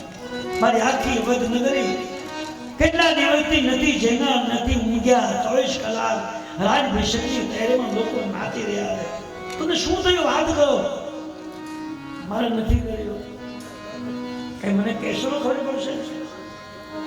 તમે નહીં કરો મને ખ્યાલ કઈ રીતે આવશે? તમે શું થયું કે હેતુ રાની દિશાની પસંદ પાણી પતિ નિર્ણય જલ્દી વાત કરો, હું નિર્ણય લઉં. મહારાજ કદાચ તમને યાદ હોય કે ન હોય, તમારી સાથે એકવાર યુદ્ધમાં આવેલી તમને વિજય નહીં બનાવ્યા હતા એ ખબર મનમાં યાદ છે? હા, બિલકુલ યાદ છે. પછી તમે મને વચન માંગવાનું કીધું, આ વચન હા પાડી કે તમારા દેવતા મારા પાક થાપણ પડ્યા છે, તો આજ મારે 2 વચન માંગવાના. કઈ કઈ એ તો લેવું છે ને માંગવાનું, એમાં કઈ આવું બધું શું કરવાનું બોલો? કઈ શું જોઈને માગે એમ નહીં. મેં તમને થાપણ વચન મૂક્યાથી મને ખબર છે, મને યાદ છે, અને એ તમારું લેણું છે, એમાં કઈ આવું બધું કરવાનું થોડું માગીને એમાં શું દેવું નહીં. હવે હું માગું ને તમે આપી દો એ મને વિશ્વાસ નથી. મહારાજ સમજ્યા કે મારી મહારાણી કઈ કઈ આવું કદી બોલે નહીં, અને કોઈ કુસંગનો સંગ કર્યો છે એટલે મને એમ કહે છે કે મને વિશ્વાસ નથી. કુસંગીનો સંગ છે ને એ સજને પાણી ભસ્મ કરી દે, ખાવા પીવાનું રહેવા દે. આ સંગ બહુ નબળો. તમે જોજો ઘણા લોકોએ નબળો સંગ કર્યો હોય ને તો ફતન તેને બધું વેચાઈ નાખે, કાંઈ ન કરે, ખાવા પીવાનું પૂરું પૂરું કરી દે. એટલે તુલસીજીએ કઈ વિચાર કર્યા વિના કોઈનો સંગ નહીં કર્યો. આ કળિયુગ છે. જોઈ લો ભાઈઓ એ લૂંટ કરીને પેટ ભરતો, જોઈ લો વાલીઓ એ લૂંટ કરીને પેટ ભરતો. ગુરુજી મળ્યા એ તારક જેવા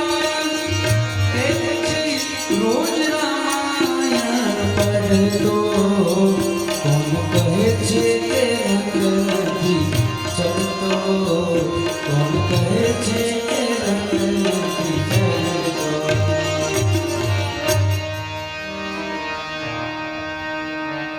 કૈકેયીજીએ કહ્યું, મહારાજ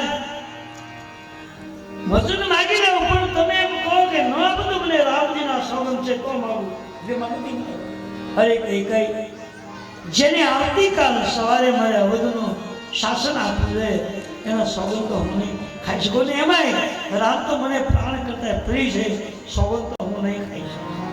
મહારાજ, જો રામ સોગંદ તમે નહીં કરો તો મારે માગવું નથી. તમે તમારું કામ કરો, હું મારું કામ કરીશ. કહે કે ઓલું ફરી યાર મારાની જગત શાંત તો પડી ગઈ છે અને કદાચ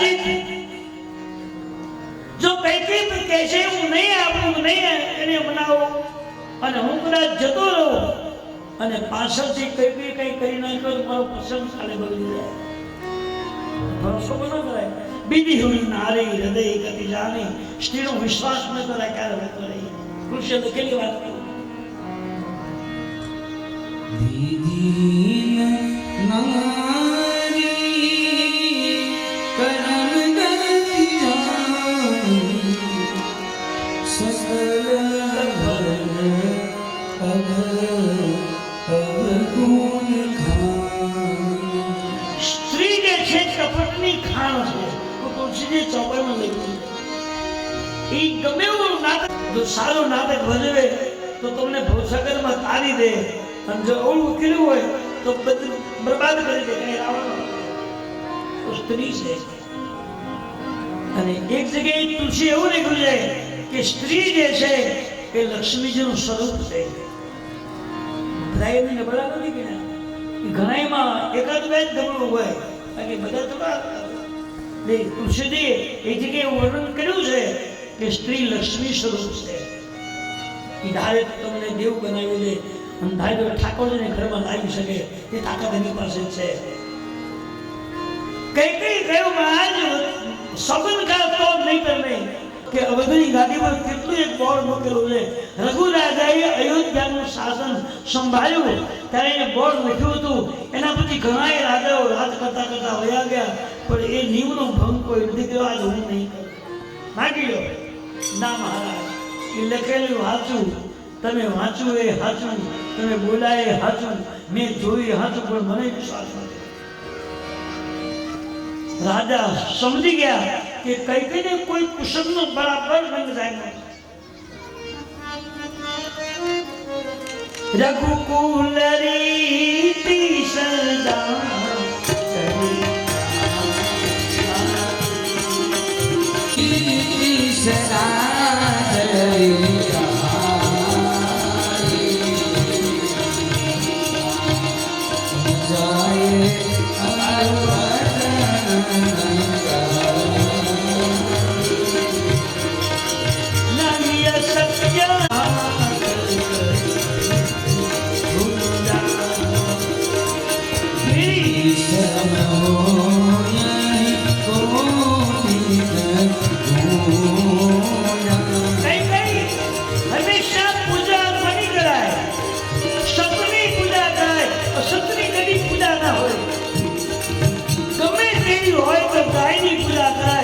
ગધાડી ગંભીરથી હારી હોય એની પૂજા ન થાય.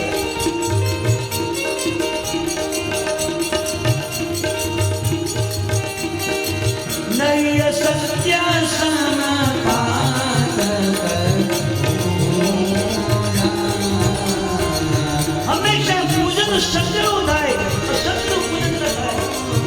અને ગમે તે જ્ઞાતિઓને ભેગી કરો એનો પાર ન બને. સત્ય મૂળ સકલ સુખ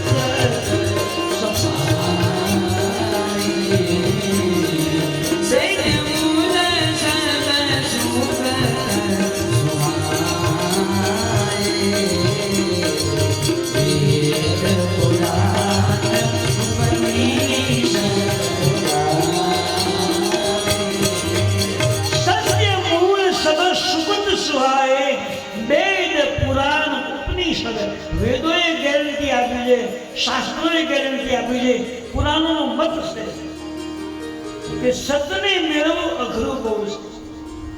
સત્યના મૂલ્ય બહુ ઊંડા છે. જમીનમાં હોનું પાકે છે ખબર છે ને, હોનું ખાણીમાંથી નીકળે પણ એ સોનું ઊંડું બહુ છે.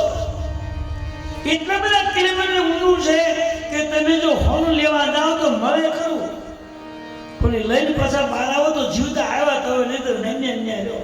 હોનું તમે પીવું પૂરું કોઈ વાત નથી આવે. બહુ અઘરું છે. માન સરોવરને તળિયે સાચા મોતી પાકે છે. એક એક મોતી હવા લાખનો હોય પણ એ કોને મળે ખબર? જેને તરતા આવડતું હોય, કલાકો સુધી પાણીમાં શ્વાસ રોકી અને બેસી શકતો હોય અને પછી અંદર રહી જઈ શકતો હોય અને પછી જો અંદર 2 કલાક અડધો કલાક શ્વાસ રોકી રાખે અને મુઠ્ઠી ભરે તો બધા હીરા હાથમાં આવે, કરોડ કરોડ રૂપિયા. પણ સીધો પડ્યો નથી, ફાયદો નથી અને એકદમ મુઠ્ઠી ભરીને ભાગ્યો હોય તો શંખલા આવે, એવું કાંઈ ન આવે. એ તો ને કંઈક બાંધો તો તોડું કાંઈ વાર બાકી ક્યાંય કંઈ એનું કાંઈ મૂળ ન થાય.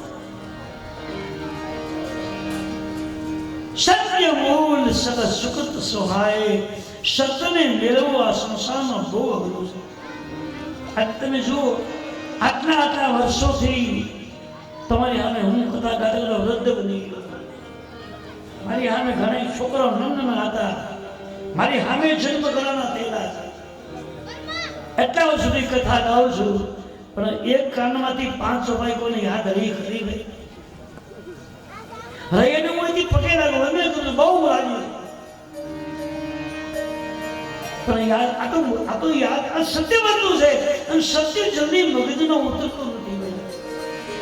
તમે ટીવી પિક્ચરમાં તમે ગયા હોય, ટોકીઝમાં પિક્ચર જોવા, ટોકીઝમાં પણ શોખ છે ને ટીવીનો પિક્ચરનો.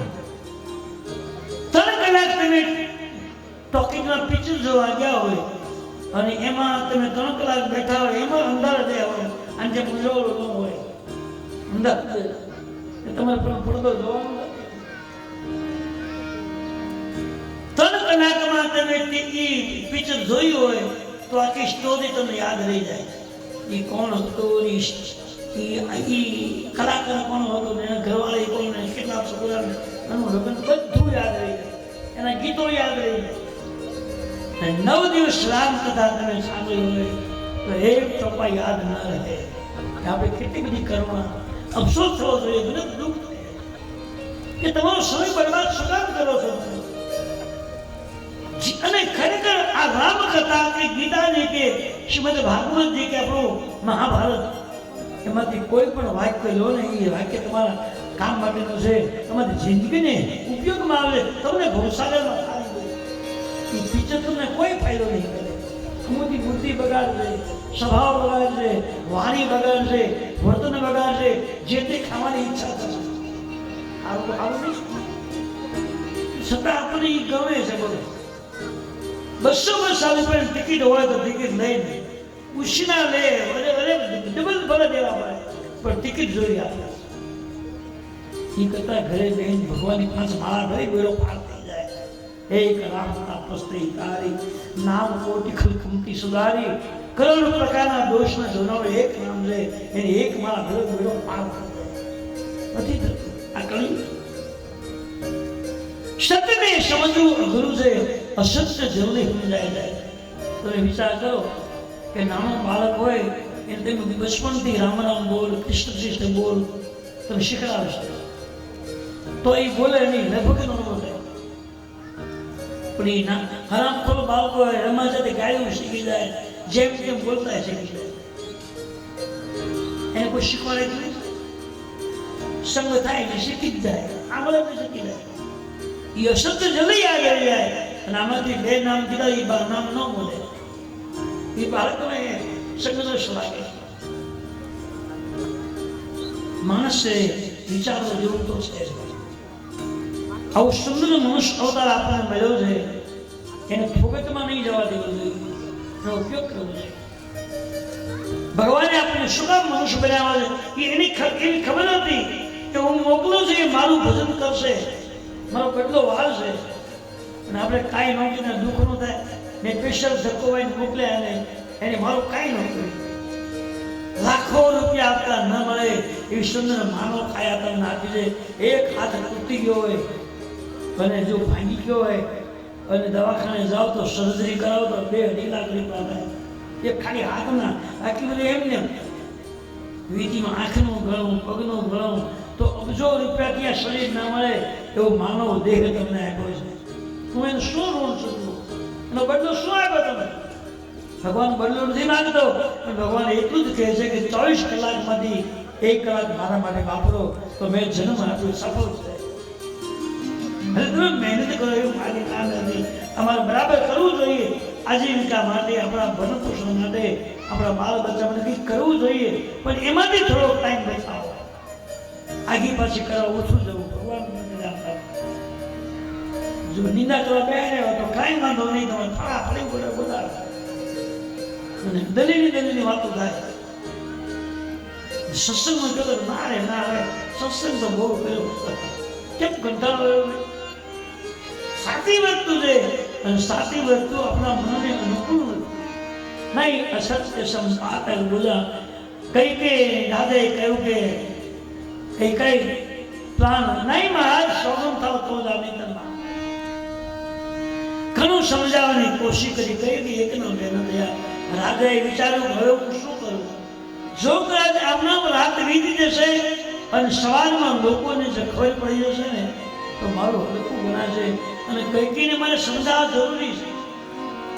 અને મારી વિચાર એવો કર્યો કે માગી માગીને શું માગી લેશે એવી તો ખબર નથી. આ વાત છે કઈ એક વાત કહી દઉં કે રામ સોગંદ ખાતા મારું મન નથી માંગતું, જીભ મારી ઉપડતી નથી, પણ શું કરું? હું બહુ જ મૂંઝવણમાં છું અને મને બહુ બીક લાગે છે કે સવાલ પડશે તો મારા અવધના નરનારીઓને ખબર પડશે કે રાજા ને દશરથજીને કંઈક ને કંઈક વાંધો આપણી નબળી વાતો. એટલે હું શું કરું? છેલ્લે રાજાએ નિર્ણય કર્યો વચન આપું તો જાઓ, નહીં સોગંદ ખાવ તો જ. હાથે બહુ જ આગળ પાછળ વિચાર્યું કે નહીં સોગંદ ખાવ તો તકલીફ તો છે અને હવે જે બનવાનું છે બનશે, હરીના હાથમાં છે. વિચાર કરી એવું કઈ મારી વાત તમે નથી માનતા, પણ ખરેખર મારું મન નથી માનતું અને રામ સોગંદ ખાવ તો મને એમ લાગે છે કંઈક અવશુકન થઈ રહ્યા, કંઈક ન બનવાની ઘટના મને એવું દેખાય. કંઈક એકના બે ન થયા. રાજાએ મન મક્કમ બનાવીને કહ્યું જાઓ કઈ માંગી લો અને માગેલા વચન જો ન આપું તો હું રામના સંબંધ ગાઉં છું કે હી કરી રામ શપથ કરી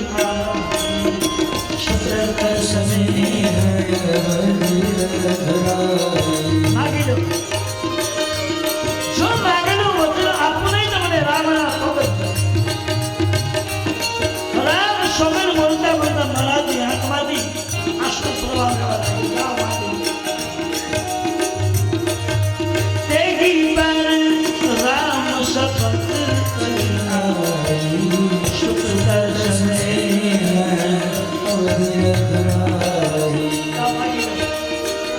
રામ સોગંદ ખાધા ને કઈ વાત તુલસી લખ્યું છે કે કોઈ અંધારાનો સમય હોય, સાંજ પડી ગઈ હોય અને અંધારામાં આપણે કોઈ ગલીમાં શેરીમાં નીકળ્યા હોય અને કોઈ નાગણી નીકળી હોય, નાગણી ઓળખો ને, નાગણી તમને ખબર જ હોય ને, એ નાગણી રસ્તામાં નીકળી હોય અને તમે પસાર થયા હોય અને ભૂલમાં તમારો પગ એની ઉપર ગયો હોય તો શું થાય?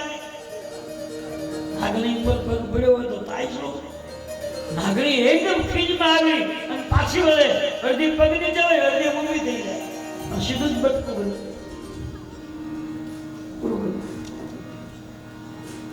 એ પૂછીને કઈ કરીને નાગણીની ઉપાધિ કે રાજાએ સંબંધ ખાધા અને નાગણી સૌ કઈ ઉભા થયા.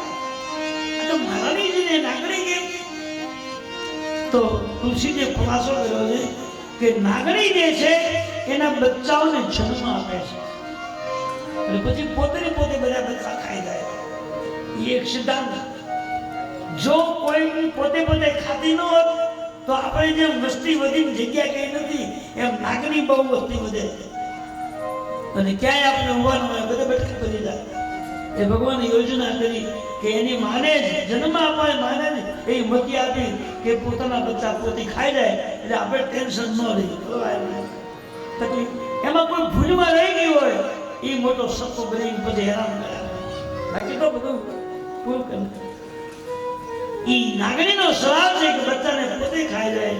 એમ કહી કે આજે પોતાના પરિવારને ખાવા માટે, પરેશાન માટે કબૂલ થયા છે એટલે તુલસીજી એને નાગણીની ઉપમા આપી. મહારાજ તમે સંબંધ ખાધા છે, મારા વચન માગી લો. હા માગી લો.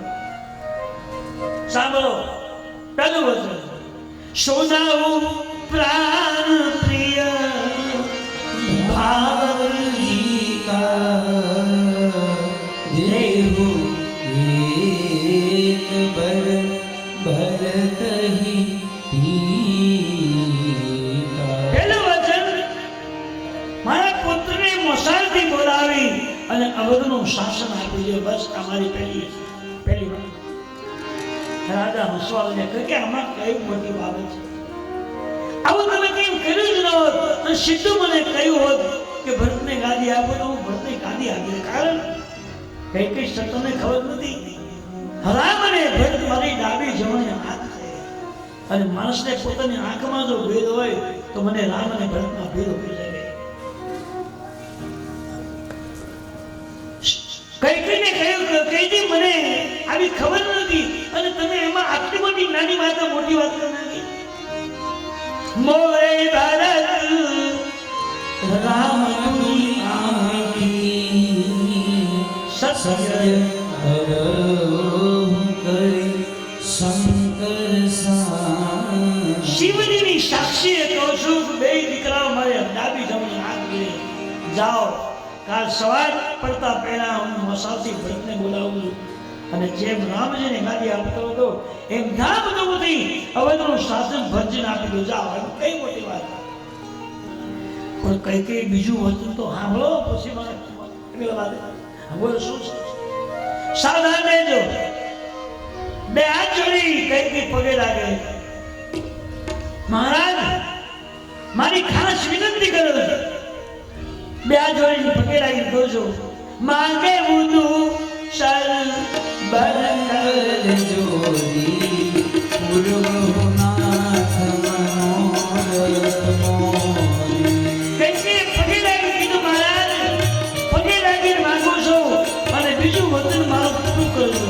આ બોલો શું કામ પગે લાગ્યા? મને ખબર હતી કે પહેલા વિષયમાં કંઈ વાંધો નથી આવ્યો પણ બીજામાં તકલીફ થાય એવું છે અને મારું વચન મજૂર નહીં લઈ જાય. એટલે પગે લાગીને બોલી મહારાજ મારું બીજું વાક્ય પૂરું કરજો અને મારી માગેલી ઈચ્છાને સંતોષિત કરજો. માગે મુતું સર બરકર જોડી પૂર્વનાથ મનોરથ મોરી. હે મહારાજ પૂર્વનાથ. અહીં કઈ શબ્દ શું આપણે ખબર? પૂર્વનાથ. નાથ એટલે ઈશ્વર ભગવાન. હું તો નાથ ભગવાન માનું છું અને કોઈ પણ માણસ ભગવાન પાસે જઈ અને સાચા મનથી બે હાથ જોડી અને ભગવાનની જો પ્રાર્થના કરે તો એ મૂર્તિમાં રહેલો ભગવાન એની મનની ઈચ્છા પૂરી કરી દે છે. આજે હું તમને એક તમે રાજા છો એક માનવ છો અને હાથ જોડી કરબત વિનંતી કરું છું કે મારું બીજું વચન પૂરું કરજો. રાજાને નજીક આટલી બધી ઈશ્વર વિનંતી આ તો શું એને માગવાનું છે? હા માગેલું છે. અને કઈ તમારા સાવધાન રહેજો. બીજું વચન માગો છો. રાજા સમજી ગયા કે આમાં કંઈક છે ખરું નક્કી કંઈક છે. હા બોલો જલ્દી.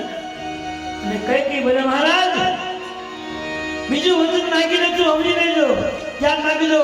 સાવધાન રહેજો. આ માગી લેજો. તાપસુ દઈશુ વિશેષ ઉદાસી ચૌદહ વર્ષ રામ વનવાસ. શ્રી રામજીને કાલે સવારમાં તમે અવધની ગાદી આપવાના છો. એ રામજી અયોધ્યાને છોડી વસ્ત્ર પહેરી અયોધ્યા છોડી વનવાસમાં જાય 14 વર્ષ માટે. કઈ માગ્યું છે? તાપસુ દેશ વિશેષ ઉદાસી 14 વર્ષ રામ તાપસુ દેશ. દેશ એટલે દેવ સીતારામજી દેવ વિશેષ શેષ લક્ષ્મણની ભેગા એક વાક્યમાં 3 વસ્તુ માંગી હતી. તાપસુ દેશ વિશેષ ઉદાસી. દેશ કહેતા રામ જાનકી દેવ અને શેષ ભેગા. તાપસુ દેશ વિશેષ ઉદાસી. અને ઉદાસીન મનથી એને મનમાં દુઃખ નહીં થવું જોઈએ. રાજી થઈ જવું જોઈએ. મને મારી ગાડી હોય ગઈ એમ નહીં થવું જોઈએ. તો ઉદાસીન મનમાં કોઈ રંજ નહીં રહેવો બરાબર છે, જાઓ. રાજાને કઈ માગ્યું કે 14 મને વનવાસમાં રામ લક્ષ્મણ જાનકીજી જાય. મહારાજની આંખમાંથી આંસુ કરવા લાગ્યા. એકદમ નીચે ગઈ. કઈ તમે શું માગ્યું? બરાબર નથી માગ્યું. કઈ રામનો શું ગુનો છે? એને શું કામ વનવાસ? અને આમ શું કામ? અને બીજી વાત એ કે કઈ 14 વર્ષ શું કામ માગ્યા છે? એનો કઈ ખાનતો હશે? 14 વર્ષ માગવાનું કઈ પ્રયોજન તો હશે કે નહીં? 15 નહીં, 16 નહીં, 17 નહીં, 18 નહીં, 19 નહીં, 20 નહીં, અને 14 જ કેમ? 13 નહીં, 12 નહીં, 11 નહીં, 10 નહીં, 9 નહીં, 8 નહીં, 7 નહીં, 6 નહીં, 5 નહીં, 4 નહીં, 3 નહીં, 2 નહીં, 1 નહીં, 14 શું કામ કર્યા? તો પહેલું કારણ, અયોધ્યાની અંદર અયોધ્યાનું રાજ્ય રામજીને સોંપવાની ચર્ચા 14 દિવસથી ચાલતી હતી. અને 14 દિવસ સુધી કૈકેયીજીને આ સમાચાર ન પહોંચ્યા, ન મળ્યા, ન જાણ્યા. એટલે કૈકેયી એક દિવસનું એક વર્ષ 14 દિવસના 14 દિવસ માગ્યા. આ પહેલું કારણ. બીજું, સીતાજી જ્યારે લગ્ન થતા હતા અને જનકપુરની લગ્નની તૈયારી થતી હતી ત્યારે સીતાજીને મનમાં એમ થતું હતું કે કદાચ બળવાન રાજાઓ આવ્યા છે અને એ ધનુષ તોડી નાખશે અને મારું લગ્ન રામ સાથે નહીં થાય તો. એટલે સીતાજી ભગવાન મહાદેવજીને માનતા કરી હતી, હે ભગવાન ભોળાનાથ, રામજીને હાથે ધનુષ તૂટી જશે અને મારું લગ્ન રામ સાથે થઈ જશે તો લગ્ન થયા પછી હું ને રામજી દેવ અયોધ્યાની સંપત્તિ સુખ સાધન છોડી, ઊંઘ છોડી અને ખુલ્લા પગે વનવાસમાં જઈ તમારી ઉપાસના કરશું. આવી સીતાજીએ માનતા કરી હતી. એને કારણે કદાચ કૈકેયી 14 માગ્યા હોય. એટલે બીજું કામ. ત્રીજું, અયોધ્યાની ગાદીને બેસવા માટે નીચેથી લઈને ઉપર સુધી પહોંચવા માટે 14 પગથિયા છે. એટલે કૈકેયી વિચાર કર્યો કે એક પગથિયાનું 1 વર્ષ, એમ 14 સુધી સીતારામજી એકાંતમાં જંગલમાં બેસી અને પ્રભુનું ભજન કરે અને 14 વર્ષ સુધી સાધના કરે. પછી એને રાજગાદીએ બેસવાનો અધિકાર છે. એ એક પગથિયાનો 1 વર્ષ, એમ 14 પગથિયાનો 14 માગ્યા. એ ત્રીજું કારણ. ચોથું કારણ, અયોધ્યાની ગાદી જે છે સત્યની ગાદી છે. અને કૈકેયી વિચાર કર્યો કે સત્યનું શાસન કોઈ પણ માણસને ભોગવવું હોય, પ્રાપ્ત કરવું હોય તો 14 ઇન્દ્રિયોને પહેલા જીતવી પડે. આ શરીરમાં 14 જાતની ઇન્દ્રિયો છે. ઇન્દ્રિય દ્વાર ઝરૂખા નાના. આ શરીરમાં 14 પ્રકારની ઇન્દ્રિયો બેઠેલી છે. અને 14 ઇન્દ્રિયો આપણને શુભ કામ કરવા દેતી નથી, શાંતિથી જંપ લેવા દેતી નથી, શરીરને શાંતિ આપતી નથી, હેરાન કરી મૂકે. આ 14 ઇન્દ્રિયોને જીતવી બહુ અઘરી છે. એ કઈ નિર્ણય કર્યો કે સત્યનું શાસન ભગવાનને જો ભોગવું જ હોય તો 14 વર્ષ વનવાસમાં બંને પતિ પત્ની જાય અને એક રૂપ બનીને ભગવાનની ઉપાસનાઓ કરે અને એક વર્ષે એક ઇન્દ્રિય જીતી લે. એમ 14 ઇન્દ્રિયો જીતી લે પછી બધા રાજગાદી ભોગવે. એના કારણે 14 માગ્યા હોય એ પણ એક કારણ છે. કઈ 14 માગ્યા છે અને મહારાજ એકદમ બેભાન થઈ ગયા. થોડીક વાર તો બોલી શક્યા નહીં. કૈકેયીને શું માગ્યું? કૈકેયી, તમને ઘણી વાર મશ્કરી કરવાનો તમારો સ્વભાવ છે. એટલે મશ્કરી જો કરતા હોય તો ટાઈમ નથી. આ તો સમય જુદો છે. કઈ નામ મશ્કરી નહીં, સત્ય ઘટના છે.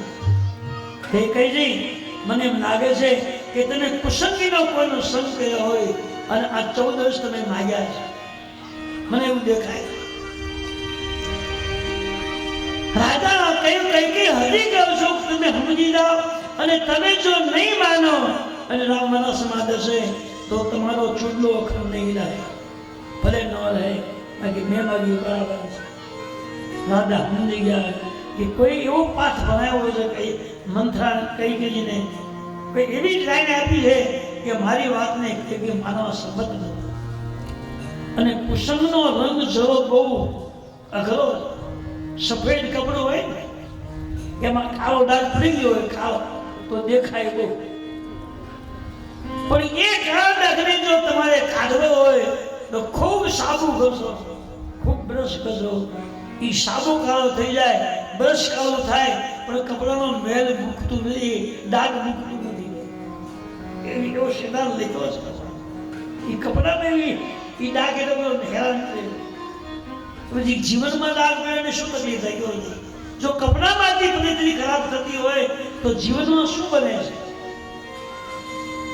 કઈ કઈ હજી કહું છું કે રામ વનવાસમાં જશે તો તમે જીવન નહીં જીવી શકો. તમારો ટુડલો કરને ભલે તમારે. રાજા સમજી ગયા કે એટલો બધો રંગ લાવ્યો છે કે કઈ કોઈ વાતને માનવા તૈયાર નથી. હવે આ કઈ નહીં માને. રાજાના દિલમાં આઘાત લાગ્યો. એક બાજુ નમી પડ્યા છે અને ઓછી તકિયા ઉપર પોતાનું મસ્તક રાખી અને બે આંખમાંથી આંસુ વહી જાય.